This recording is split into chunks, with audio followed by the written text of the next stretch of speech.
வரக்கூடிய 2026 சட்டமன்ற தேர்தல்ல அதிகமான இடங்கள்ல போட்டியிட முடிவெடுத்திருக்கக்கூடிய திமுக கூட்டணி கட்சிகள் திமுக கிட்ட அதிகமான இடங்களை கேட்கிறாங்க. எனவே போற இடம் எல்லாம் 200 தொகுதிகளை டார்கெட் பண்ணிருக்கோம், 200 தொகுதிகள் எங்களுடைய வெற்றி இலக்கு அப்படின்னு சொல்லக்கூடிய ஸ்டாலின் கூட்டணி கட்சிகள் கொடுக்கக்கூடிய நெருக்கடியை எப்படி சமாளிக்க போறார் அப்படிங்கறதா சமீபத்தில் வரக்கூடிய செய்திகள். எனவே திமுக கூட்டணி கட்சிகள் திமுக கிட்ட எவ்வளவு தொகுதிகள் கேட்கிறாங்க, திமுக அதிக இடங்களை கொடுக்க மறுத்தா கூட்டணி கட்சிகளுக்கு இருக்கக்கூடிய வேறு ஆப்ஷன் என்ன, திமுகவுக்கு தேர்தல் வியூகம் அமைத்துக் கொடுக்கக்கூடிய வல்லுநர்கள் திமுகவுக்கு என்ன சொல்லியிருக்காங்க, ஸ்டாலின் இதையெல்லாம் எப்படி சமாளிப்பாரு, இந்த வீடியோல பார்க்கலாம். Hi everyone, this is RV Saranya. கடந்த 2021 சட்டமன்ற தேர்தலில் அதிமுக 9 கட்சிகளோட கூட்டணி அமைச்சது, திமுக 12 கட்சிகளோட கூட்டணி அமைச்சு போட்டியிட்டாங்க.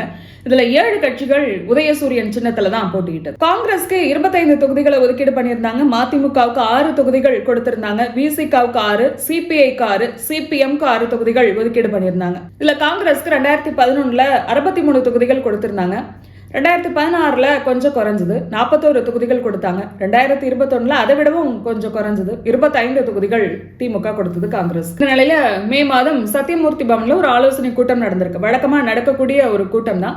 அதுல முக்கியமான ஒரு விஷயத்த பேசியிருக்காங்க எம்எல்ஏக்கள் ஆலோசனை கூட்டத்துல. வரக்கூடிய 2026 சட்டமன்ற தேர்தல்ல காங்கிரஸ் அதிகமான இடங்களை திமுக கிட்ட கேட்கணும் அப்படிங்கறதா இந்த ஒரு விஷயம்.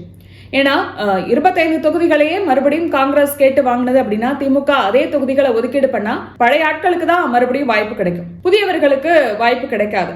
அப்படிங்கறதுனால ஏற்கனவே 2016 41 தொகுதிகள் காங்கிரஸ்க்கு கிடைச்சது, அதே தொகுதிகளை திமுக கிட்ட கேட்டு வாங்கணும் அப்படிங்கிற மாதிரி அந்த ஆலோசனை கூட்டத்துல பேசினதா செய்திகள் அப்போ வெளியானது. அதே போல கொஞ்ச நாளைக்கு முன்னாடி காங்கிரஸ் கமிட்டி தலைவர் செல்வ பெருந்தகை செய்தியாளர்கள்ட்ட பேசும்போது இந்திய கூட்டமைப்போட நலன்களையும் எதிர்காலத்தையும் கருத்தில் கொண்டு ஈரோடு கிழக்கு தொகுதியை திமுகவுக்காக நாங்க விட்டு கொடுத்தோம், அதனால வரக்கூடிய சட்டமன்ற தேர்தலை நாங்க அதிகமான இடங்களை திமுக கிட்ட கேட்போம் அப்படின்னு சொன்னாரு. எனவே காங்கிரஸை பொறுத்த வரைக்கும் 41 தொகுதிகள் 2016 போட்டியிட்டு அதே இடங்களை கேட்டு வாங்க முடியாது.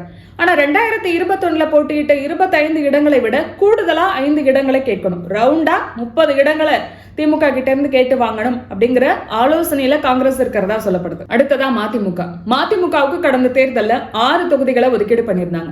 எப்படி காங்கிரஸ்க்கு ஒரு காரணம் இருக்கும், ஈரோடு கிழக்கு தொகுதியை நாங்க திமுகவுக்கு விட்டு கொடுத்தோம் இடைத்தேர்தல் அப்படிங்கிற ஒரு காரணத்தை அவங்க சொல்றாங்களோ, அதே போல மதிமுகவும் ஒரு காரணத்தை முன்வைக்குது. ராஜ்யசபா சீட்டை வைகோக்கு கொடுக்கல இந்த தடவை அப்படிங்கிறதா. எனவே அதுக்கு பதிலாக கூடுதல் தொகுதிகளை மதிமுக எதிர்பார்க்குது அப்படின்னு சொல்லப்படுது. இது சம்பந்தமா துரை வைகோவும் பேசியிருக்காரு, நாங்க இந்த முறை அதிகமான தொகுதிகளை கேட்டு வாங்குவோம் அப்படின்னு. எனவே மதிமுகவை பொறுத்தவரை கடந்த முறை 6 தொகுதியில போட்டியிட்டாங்க, இந்த முறை கூடுதலா 2 இடங்களை கேட்க வாய்ப்பு இருக்கு, 8 இடங்களை அவர்கள் திமுக கிட்ட கேட்க வாய்ப்பு இருக்கு அப்படின்னு சொல்லப்படுது.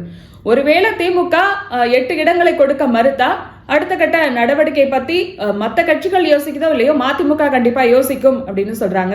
அதுக்கு முன்னோட்டமா தான் பாஜகவும் மதிமுக கிட்ட மறைமுகமா பேச்சுவார்த்தை எல்லாம் நடத்திருக்கு அப்படிங்கிற செய்திகளும் சமீபத்துல வந்தது. வைகோவுக்கு ராஜ்யசபா சீட் கொடுக்காததுனால அவர் ரொம்ப அதிருப்தியில இருக்காரு, அதனால மதிமுக தரப்பு கிட்ட பாஜகவினர் மறைமுகமா பேச்சுவார்த்தை நடத்திருக்காங்க அப்படின்னு சொல்லப்படுது. அடுத்ததா விசிகாவும் அதிகமான இடங்களை திமுக கிட்ட எதிர்பார்க்குது. 2011 இவங்க திமுக கூட்டணியில இருந்தாங்க, அப்ப திமுக இவங்களுக்கு 10 தொகுதிகளை ஒதுக்கீடு பண்ணியிருந்தது. எனவே இந்த முறை 8 இருந்து 10 தொகுதிகள் வரை கேட்க விசிகா முடிவு பண்ணிருக்கு அப்படின்னு சொல்றாங்க. இதுக்கு முக்கியமான காரணம் திமுக கூட்டணி கட்சியிலேயே ரொம்ப டிமாண்ட் இருக்கக்கூடிய ஒரு கட்சி அப்படின்னா அது விசிகா தான். எடப்பாடி பழனிசாமியில இருந்து சமீபத்துல கட்சி ஆரம்பிச்ச விஜய் வரைக்கும் தாவேகா வரைக்குமே விசிகாவை தங்களோட கூட்டணியில எதிர்பார்க்கிறாங்க. ஆனா திருமாவளவனை பொறுத்த வரைக்கும் நாங்க திமுக கூட்டணியில தான் இருக்கோம் அப்படின்னு திரும்ப சொன்னாலும் வாய்ப்பு வரும்போதெல்லாம் தங்களுக்குன்னு ஒரு டிமாண்ட் இருக்கு அப்படிங்கறத அவர் மறைமுகமா சொல்லிட்டே வராரு. அடுத்ததா கம்யூனிஸ்ட் கட்சிகள் இவங்களும் கூடுதல் இடங்கள்ல போட்டியிட ரொம்ப ஆர்வமா இருக்காங்க, கூடுதலா 2 இடங்களிலாவது போட்டியிடணும் அப்படிங்கறதா கம்யூனிஸ்ட் கட்சிகளோட விருப்பம் அப்படின்னு சொல்லலாம். பே சண்முகம் இந்த முறை அதிகமான தொகுதிகளை கேட்போம் அப்படின்னு சொல்லியிருக்காரு. 2021 போட்டியிட்ட தொகுதிகளை விட கூடுதல் தொகுதியில போட்டியிடணும் அப்படின்னு முடிவு பண்ணியிருக்கோம், நாங்க கேட்கிற தொகுதிகள் கிடைக்கும் அப்படின்னு நம்புறோம், கூட்டணி மாறுவதற்கான சூழ்நிலைக்கு எங்களை திமுக தள்ளாது, கடந்த தேர்தலில் எங்களுக்கு 6 இடங்கள் ஒதுக்கப்பட்டதை நாங்க மகிழ்ச்சியோட ஏத்துக்கல, தமிழ்நாட்டில் எந்த ஒரு கட்சியும் கூட்டணி இல்லாம ஜெயிக்க முடியாது, தற்போதைய கூட்டணி சிதறிட்டா திமுக ஆட்சி அமைப்பது கேள்விக்குறியாயிடும், அதனால கூட்டணி மாறக்கூடிய சூழ்நிலைய திமுக உருவாக்காது அப்படின்னு அவர் சொல்லியிருக்காரு. அது மட்டும் இல்லாம சட்டமன்ற உறுப்பினர்களோட எண்ணிக்கையை அதிகப்படுத்தணும் அப்படின்னு சிபிஎம் ஏற்கனவே ஒரு தீர்மானம் போட்டிருக்கு. அந்த வகையில வரக்கூடிய 2026 சட்டமன்ற தேர்தலில் சிபிஎம் கண்டிப்பா கூடுதல் இடங்களை திமுக கிட்ட கேட்கும். இடதுசாரிகள் சொல்லக்கூடிய ஒரு முக்கியமான விஷயம் என்னன்னா, திமுக ஆட்சிக்கு நாங்க ரொம்ப உறுதுணையா இருக்கோம், அவங்களுடைய நலத்திட்டங்களுக்கு நாங்க என்னைக்குமே பக்கபலமா தான் இருந்துட்டு வரோம் அப்படின்னு அவங்க ஒரு காரணத்தை சொல்றாங்க. இப்படி ஆளுக்கு ஒரு காரணத்தை சொல்லி திமுக கிட்ட அதிகமான இடங்களை கேட்கிறது அப்படின்னு திமுக கூட்டணி கட்சிகள் திமுகவுக்கு நெருக்கடி தர தயாரா இருக்கு அப்படிங்கிற செய்திகள் தான் சமீபத்துல வரக்கூடிய செய்தி. இதுல முக்கியமா இப்பவே கூட்டணி கட்சிகள் அதிகமான தொகுதிகளை கேட்போம் அப்படின்னு சொல்றதுக்கு ஒரு முக்கியமான காரணம், 2021 திமுக 173 தொகுதியில போட்டியிட்டது.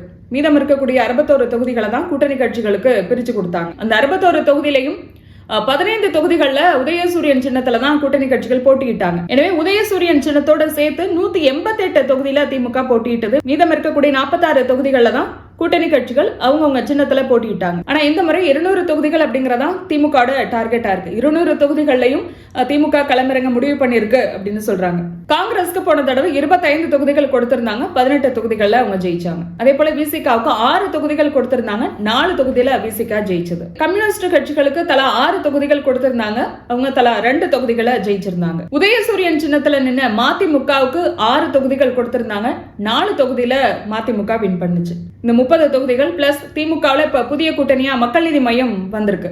எனவே மக்கள் நீதி மையத்துக்கு ஒரு 2 தொகுதிகள், இன்னும் ஒரு சில கட்சிகள் வருவதற்கான வாய்ப்புகள் இருக்கு, அந்த கட்சிகளுக்கு 2 தொகுதிகள், ஆக மொத்தம் 34 தொகுதிகளை கூட்டணி கட்சிகளுக்கு ஒதுக்கீடு பண்ணி மீதம் இருக்கக்கூடிய 200 தொகுதிகளையும் திமுகவை களமிறக்கலாம்.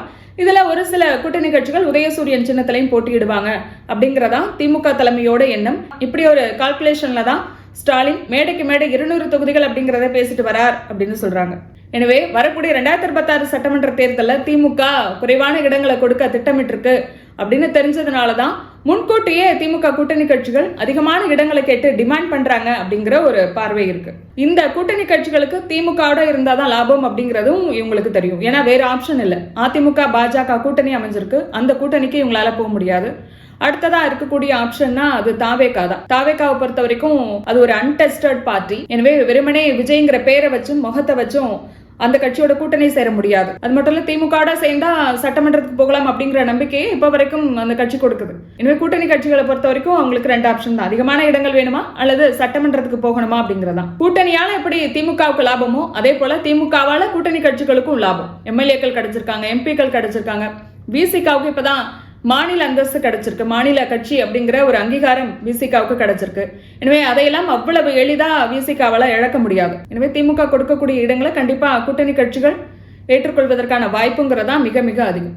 திமுக இந்த அளவுக்கு ஸ்ட்ரிக்டா இருக்கிறதுக்கு ஒரு காரணம் என்னன்னா, தேர்தல் வியூக வல்லுநர்கள் திமுகவுக்கு குறிப்பா சொல்லக்கூடிய ஒரு விஷயம், கடந்த முறையே திமுக அதிகமான தொகுதிகளை எதிர்பார்த்தாங்க. ஏன்னா 10 வருஷம் அதிமுக ஆட்சியில இருந்திருக்கு, பெரிய ஆளுமை யாரும் அதிமுகவில் இல்லை அப்படிங்கும்போது 180 தொகுதிகள் வரைக்கும் திமுக அந்த முறையை ஸ்கோர் பண்ணும் அப்படிங்கறதான் திமுக தலைமையோட எதிர்பார்ப்பா இருந்தது. கடைசியில 159 தொகுதிகளில் கூட்டணியோட சேர்த்து அவங்க வின் பண்ணியிருந்தாங்க. 75 தொகுதிகள் அதிமுக கூட்டணிக்கு கிடைச்சது. இதுவுமே யாரும் எதிர்பாராத ஒரு விஷயம் தான். அதே பல பத்திரிகைகள் பாராட்டி பேசியிருந்தாங்க. 75 தொகுதிகள் அப்படிங்கிறதே ஒரு ஆச்சரியம் தான் அப்படின்னு. அதிமுக பாஜக கூட்டணி ஒரு வலுவான கூட்டணியா தான் பார்க்கப்படுது கடந்த தேர்தலை விட.